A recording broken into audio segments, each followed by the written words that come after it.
Attendez, je laisse la parole à Mme Agnès Maltais, ministre de l'Emploi et de la Solidarité sociale.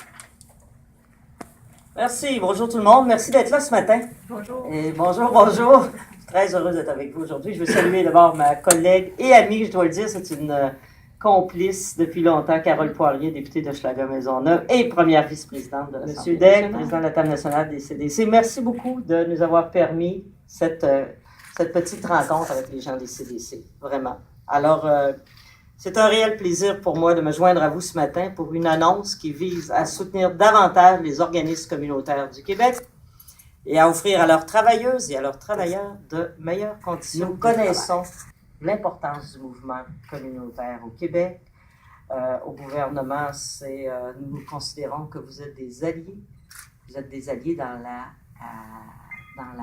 vision que nous avons d'un Québec qui est un Québec généreux. En 2012, on dénombrait au Québec 159 000 salariés travaillant dans les organismes communautaires et les entreprises d'économie sociale, qui se partagent comme ceci. Il y a 64 000 travailleurs, travailleuses pour les organismes communautaires et 95 000 pour les entreprises d'économie sociale. Quelle force que ce mouvement!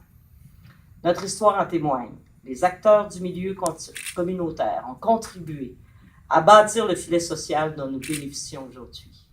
C'est même là que se trouvent les idées, l'innovation, l'avant-garde. Un filet social solide, généreux, qui est désormais cité en exemple à l'échelle mondiale. Et nous désirons demeurer des gens qui sont cités à l'échelle mondiale. Toutefois, si le passé garant de l'avenir, nos interventions en matière de protection sociale exigent des efforts supplémentaires par respect avec les valeurs et les principes qui guident le Québec. Même si d'énormes avancées ont été faites, mais vraiment, il y a encore beaucoup de Québécois et de Québécoises qui vivent une situation de pauvreté. Alors, dans la mesure où les besoins de la population se complexifient, on ne travaille plus en silo, vous le savez.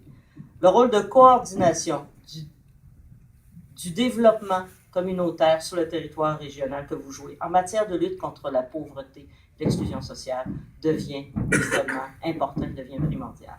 Nous en sommes conscients. Alors, pour inscrire la solidarité comme partie prenante de l'ensemble des décisions du gouvernement, la première ministre du Québec, Mme Marois, a dévoilé le 30 octobre dernier le document d'orientation et d'initiative qui s'intitule « La solidarité, une richesse pour le Québec ». Il y avait 8 ministères qui se sont assis ensemble pour développer cette vision. Donc, je veux bien que vous compreniez, quand on parle de ce pilier de la solidarité, on ne parle pas de mesures seulement ou d'annonces. Dans notre tête, il y a une vision qui s'est développée et qui oriente maintenant toute l'action gouvernementale de 8 ministères particulièrement. Ce n'est pas un geste isolé, c'est une vision qui s'est installée. Cette vaste stratégie, quelques chiffres, prévoit des investissements de 320 millions de dollars d'ici 2007, ce qui porte à 2,9 milliards de dollars les montants qui sont investis entre septembre 2012 et 2017 pour des mesures en matière de solidarité. Dans un contexte où les besoins de la population tendent à se complexifier, le gouvernement du Québec désire instaurer le concept de la solidarité durable. Pour ce faire, il y a 3 orientations majeures qui guident l'élaboration des futures politiques publiques. Elles consistent à aider les personnes. Vous le savez, on a annoncé une majoration de l'aide sociale de 50 $, en plus de l'indexation. En plus de l'indexation, il faut bien comprendre que ça s'additionne. Soutenir ceux qui aident, ce dont je vais parler aujourd'hui, et préparer l'avenir. Pensons à la politique en itinérance, par exemple, qui s'en vient. Parce que nous autres, au gouvernement du Parti québécois, on a toujours aimé, bien sûr, soutenir le milieu par des mesures concrètes. On est des gens de politique. On aime ça. Politique de prévention en santé, politique de l'itinérance, parce qu'on aime ça, dégager une vision puis inscrire les choses dans l'avenir. Soutenir ceux qui aident, c'est appuyer leurs actions et améliorer les conditions dans lesquelles ils exercent cette aide. Pour notre gouvernement, il était prioritaire d'améliorer le soutien aux organismes communautaires. C'est pourquoi nous avons annoncé dans le pilier une hausse de 162 millions de dollars d'ici 2017 du financement gouvernemental aux organismes communautaires. M. Degg, vous me disiez, vous êtes content parce que c'est à la mission que vient ce financement.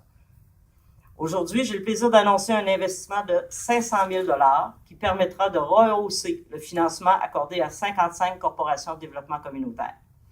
Et d'accueillir, dans ce 500 000 $, il y a l'accueil de 2 nouvelles maisons, 2 nouveaux CDC accrédités mais non financées, que sont la CDC Maria-Chapdelaine et la CDC de Montmagny-Lillet.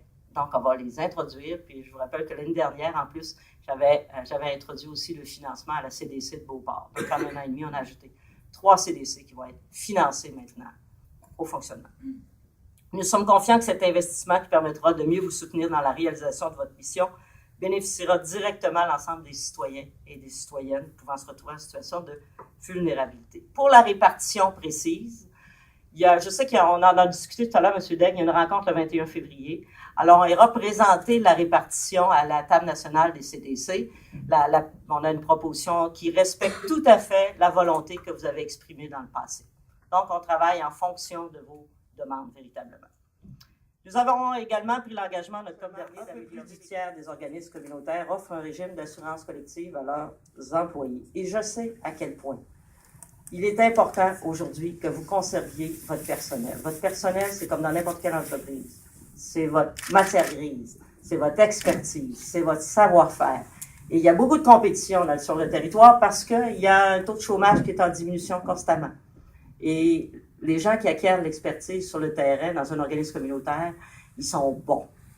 Et ils sont repérés souvent par les réseaux. Alors, il y a des gens qui veulent rester dans la mission des organismes. Ils veulent travailler dans les organismes communautaires, mais on a intérêt à leur offrir de meilleures conditions de travail. Et mon titre de ministre du Travail en même temps que ministre de l'Emploi et de la Solidarité sociale m'a permis d'ajuster certaines choses. Alors, j'ai le plaisir de vous annoncer qu'un montant de 100 000 $ sera octroyé à la table nationale des CDC pour la réalisation d'une étude de faisabilité concernant la mise en place d'un programme d'assurance collective spécifique et au bénéfice des employés du milieu communautaire.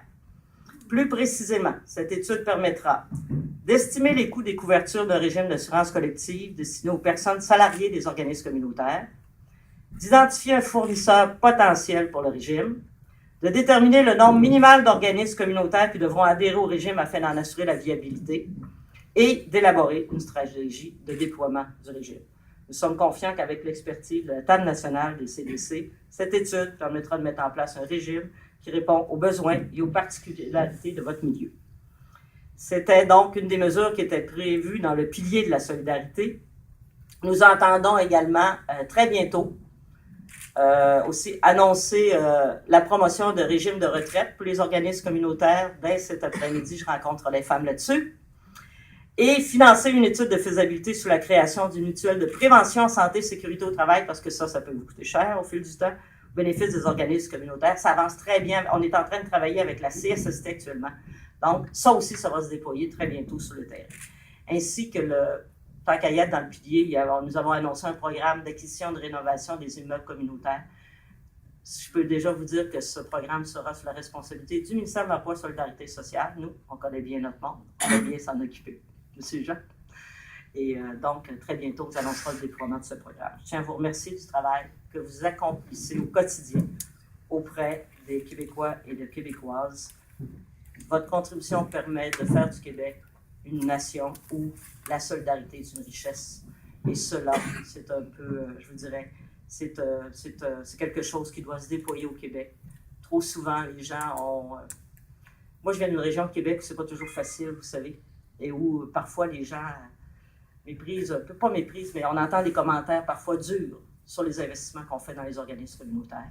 Croyez-moi, la solidarité est une richesse que nous saurons toujours défendre. Et ce contexte de solidarité durable, les gestes que nous posons, c'est pour l'avenir. Quand on parle de garder vos employeurs, c'est parce qu'on tient à nos organismes communautaires. Alors, on investit dans l'avenir commun des Québécois et des Québécoises quand on investit dans le milieu communautaire. Merci. Monsieur Daniel Jean, Madame Poirier, Madame Maltais, je suis heureux d'être ici au nom des corporations de développement communautaire pour cette annonce de rehaussement du financement de la table nationale des CDC et de son réseau composé actuellement de 57 corporations de développement communautaire. Nous tenons à exprimer notre appréciation devant votre volonté de permettre à notre regroupement de continuer son rôle incontournable de développement de nos milieux. Une corporation de développement communautaire contribue au développement et à la consolidation de son territoire d'appartenance.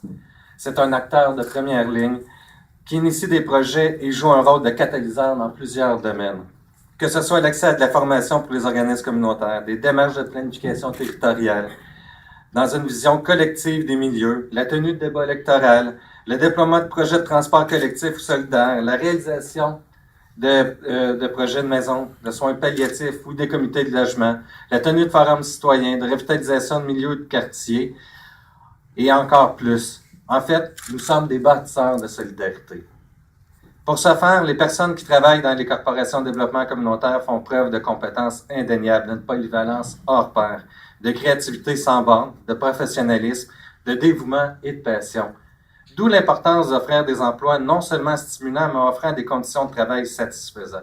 D'ailleurs, votre volonté de développer un groupe d'assurance collective et de soutenir financièrement sa mise en place y contribuera certainement. Merci. Le rehaussement annoncé aujourd'hui nous permettra de maintenir notre capacité d'action et nous en sommes heureux. Il faut avouer toutefois qu'il va en falloir davantage pour répondre aux demandes croissantes venant des organismes communautaires, des municipalités et des autres partenaires. Mais pour cela, avec le pilier de solidarité, nous sommes confiants que nous allons continuer à y travailler. Merci Mme Maltais du soutien pour les corporations de développement communautaire, mais aussi pour la mise en place du régime de retraite qui, lui, servira du régime de retraite et du groupe d'assurance collective qui, lui, servira l'ensemble des organismes communautaires. Merci à votre gouvernement. Et je parle au nom de toutes les corporations de développement communautaire, donc c'est bon à entendre de voir qu'il y a un réseau qui travaille de façon concertée. Ceci met fin à notre période de conférence de presse. Je vous donne l'opportunité maintenant d'échanger entre